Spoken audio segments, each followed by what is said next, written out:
muito importante que o profissional olhe para isso, que as pessoas também considerem isso, considerem a sua própria percepção do dia, né? Ou da semana. A gente tem períodos durante as semanas ou durante os meses em que naturalmente a nossa performance vai oscilar, né? Nossa performance vai oscilar, tanto para mais quanto para menos. E não quer dizer que você virou o maior atleta do mundo e nem que você perdeu toda a sua capacidade, né?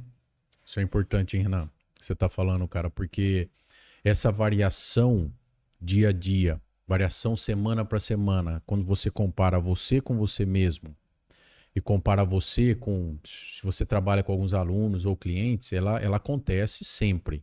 Por isso que a gente usa o processo de monitoramento. Então, eu costumo falar assim, ó, para quem está escutando a gente, né, que está treinando ou é profissional, nós estamos falando para os dois públicos aí, você tem que separar em três coisas. Vou falar para o profissional primeiro. Hoje eu atuo nessas três frentes. Ou com monitoramento do que acontece no treino, da carga de treino e do efeito do treino, com a prescrição de treinamento e com a periodização de treino. Então são coisas diferentes, ó. São coisas diferentes. Prescrição, monitoramento e periodização. A prescrição é o que acontece, é o que a gente faz em planilhas, a prescrição de treino. Né? Você está prescrevendo algo. Quando um médico vai prescrever um remédio, ele pega uma receita lá, ó, escreve, vai lá no farmacêutico ou na farmácia e vai comprar. Prescrição. Quando você manda uma planilha online, quando você manda no WhatsApp, quando você, antes de começar a sessão de treino, que tem aquelas fichas impressas, você vai, ó, nós vamos prescrever, o teu treino é esse. Certo? Quando você vai para o treinamento em si, você está monitorando a carga. E o pós-treinamento, você está monitorando o efeito do treino. Então, são situações distintas, né? Então, o que você falou?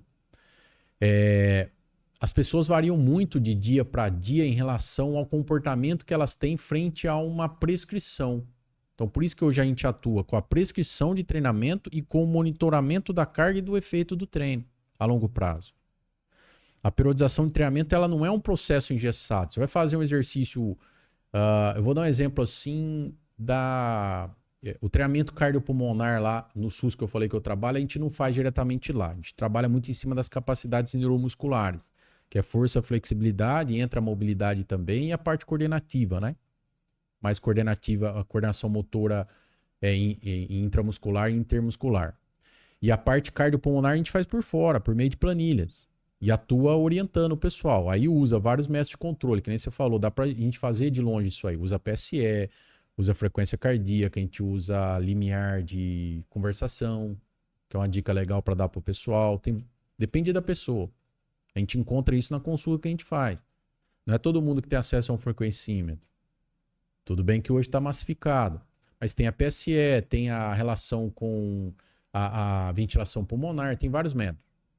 Ali eles saem com uma planilha de 3 meses de treino. De acordo com a disponibilidade da pessoa, faz 2 vezes ou 3 vezes por semana ou uma vez, né? Mas ela chega ali com 3 meses de treinamento. E a cada 3 meses tem uma nova reformulação dessa planilha e ela sai também já com as zonas de intensidade. Então, a gente faz um teste de 5 minutos, né? As pessoas mesmo fazem, recebem essa orientação, vem um checklist para ela fazer, ou faz encaminhada corrida, ou faz em bicicleta ergométrica, ou faz em elíptico, depende do ergômetro que a pessoa vai usar. Mas ela sai com essa prescrição de 3 meses. E a gente orienta, ó, essa prescrição tá assim, eu vou falar dos diferentes níveis que eu atuo nesse sentido. Tem 3 alunas hoje comigo, que elas já estão no 3º ciclo de 3 meses, e elas fazem esse automonitoramento. Então, a gente usa um marcador que a pessoa acorda, vai no banheiro, chama variabilidade da frequência cardíaca. A Ivete, né? Vou mandar esse vídeo para ela depois. Ela faz a variabilidade há mais de 6 meses. Nós temos um histórico dela. Então, como é que funciona? Ela acorda de manhã, faz esse teste de 1 a 2 minutos, que é feito, dá para você fazer com o celular, com a câmera do celular. Tem alguns aplicativos que fazem hoje. Tem alguns relógios que fazem também, né? E tem algumas cintas que são padrão ouro que fazem também, da Polar, da Garmin, aí vários dispositivos aí no mercado para isso. E ali, essa variabilidade em repouso, que é feito ali na posição sentada ou deitada, vai mostrar como é que a pessoa acordou em relação à carga que ela fez no dia anterior, em relação se o sono foi reparador, aí entra uma série de fatores, né? E essa medida de manhã mostra como é que ela está, se ela está recuperada ou se ela está muito cansada. É lógico que a gente não pode tomar decisão com uma medida só. Normalmente a gente usa as medidas semanais e o comportamento do que acontece em algumas medidas para tomar as decisões. Mas ela mesma, ela tem muito conhecimento em usar a técnica, essa métrica de monitoramento. Ela toma as decisões no dia dela a partir do jeito que ela acorda. Olha que interessante. Então, o dia que ela está fazendo um tratamento para diabetes e hipertensão, já conseguiu aí com terapia ativa e passiva, ela está quase tirando os remédios em 7 meses. É difícil chegar nisso? É difícil. Mas a gente conseguiu, ela tem 61 anos. Tinha dificuldade de mexer em celular, tudo isso ela se colocou à disposição para aprender, nós fomos ensinando. A gente vai dando corda para o cliente, paciente, aluno. Isso é um ponto importante. A gente vai ensinando, educando, ó. Eu espero que essas mensagens que a gente está falando aqui cheguem em muitas pessoas. Então, no caso dela, ela gostou tanto de analisar isso que ela toma as decisões no dia a partir de como ela está no período da manhã.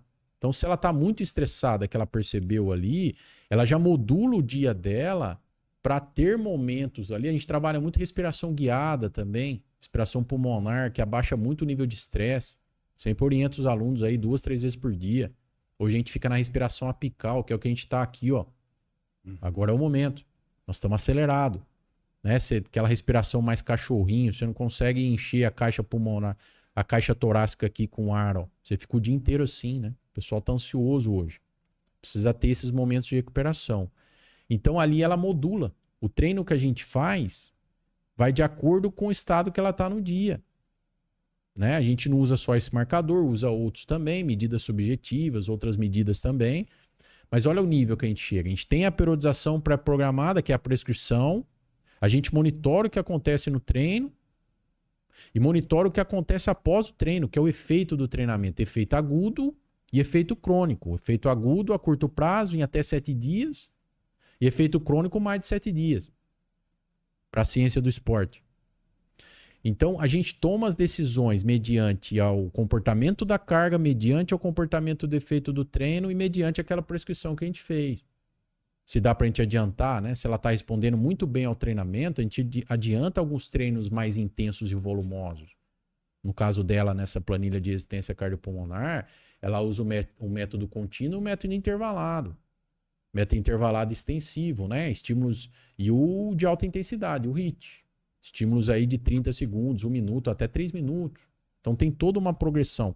E é uma fala que eu falo pro pessoal assim, eu sempre brinco, viu, Renan? Eu mostro essa planilha, eu mostro o último treino. O último treino dessa planilha, ela tá montada baseada num artigo para portador de diabetes. Então tem ciência por trás. Já foi testado o modelo. E o último treino, e para pacientes que têm insuficiência cardíaca. Insuficiência cardíaca é um problema sério do coração. Ah, não posso fazer exercício, professor. Olha esse exemplo. Nesse exemplo, o último treino é um treino de 35 minutos, com intervalado de 1 minuto de estímulo por 2 de recuperação ativa. 1 minuto a 90% da frequência cardíaca de reserva. É um treino que, se você for fazer hoje, você vai sair extenuado. E eu mostro isso para a pessoa e falo, mas nunca que eu vou ser capaz de fazer um treino desse. Mas eu falo para ela, ó, tá vendo? Ó, nós vamos começar com 15 minutos, 20 minutos. Mostra o processo, né? Mostra o processo. E aí entra naquela questão da temporalidade que a gente falou. Todo ser humano precisa de temporalidade, pessoal, na vida. Organização. Quando a pessoa vê, e eu falo, nossa, eu vou conseguir fazer isso, professor? Vai. Porque a gente está estabelecendo uma progressão. Mas se ela fizer esse treino em outro momento, no início, ela desiste. Então, ou seja, esse processo de monitoramento, ele facilita muito no avanço, na progressão, em adiantar as coisas ou segurar também. No caso de atleta de alto rendimento, em vários momentos a gente percebe algumas situações de overreaching, né? Ou em até overtraining, overreaching não funcional. Né?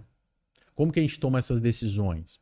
Nas informações que são coletadas ali durante o treino e após o treino. Se você conseguir, eu falo isso também. O papel do profissional de educação física não é só durante ali, isso em alto grau, hein, pessoal? Se você conseguir trabalhar nesse nível aí que eu tô falando, você vai ser diferente. E vai ser valorizado por isso. Você precisa controlar alguns fatores externos, né? Para até poder gerar resultado para o seu aluno, para o seu cliente, né? Não dá para a gente ficar ali só na prescrição. Eu falo assim, a gente explora só a prescrição de treinamento. A gente vende planilha, a gente vende treinamentos a longo prazo, vende consultoria online, tudo isso é ótimo. Mas a gente deixa de explorar esse outro nicho,